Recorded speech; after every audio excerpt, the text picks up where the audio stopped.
Je voyais tous ces charmes des autres. Je sentais que la tempête n'était pas loin et je m'éloignais chaque jour davantage des personnes qui pouvaient y prendre part. Il faut qu'ils expliquent tout ce qu'il y avait de singulier et de dangereux dans mes positions. La veille du jour où l'empereur quitta Paris pour la funeste campagne de Russie, il me retint à la fin de la soirée et après m'avoir donné tous les autres détails pour son voyage. Il me dit: allez chez le grand maréchal, il vous remettra des bons sur les trésors pour la somme de 1 600 000 francs. Vous le convertirez secrètement en or. La ministre du Trésor vous en procurera les moyens et vous attendrez mes ordres pour me les envoyer.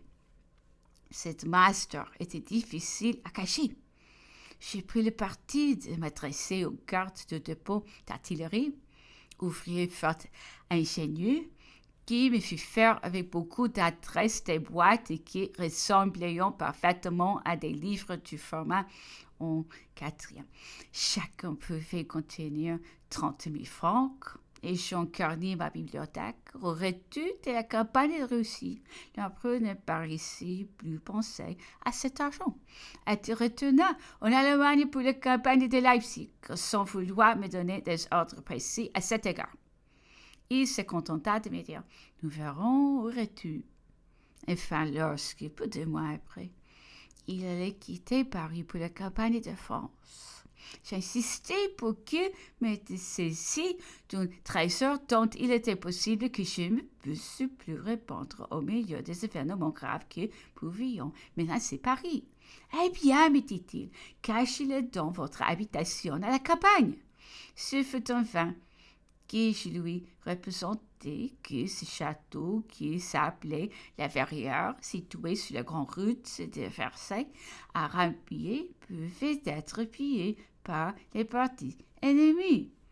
Que mes occupations Paris ne me permettaient pas de faire résidence prolongée et que les arts ou les plus légères imprudences pouvaient me l'enlever.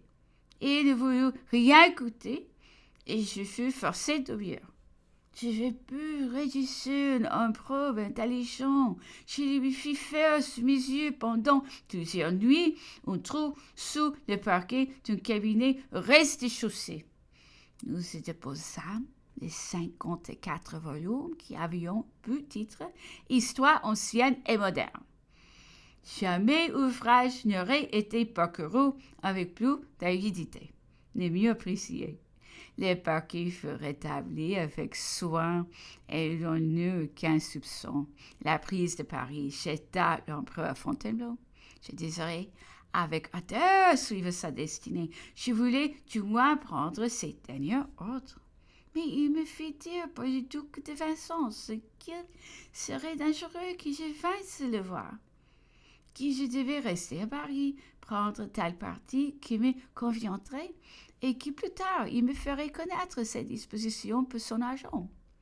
Ce fut là un des principaux motifs qui me retinront soigneusement éloigné du gouvernement, mon attachement à la personne de l'empereur, les serments de fidélité que je lui avais prêtés, ma reconnaissance pour ses bontés.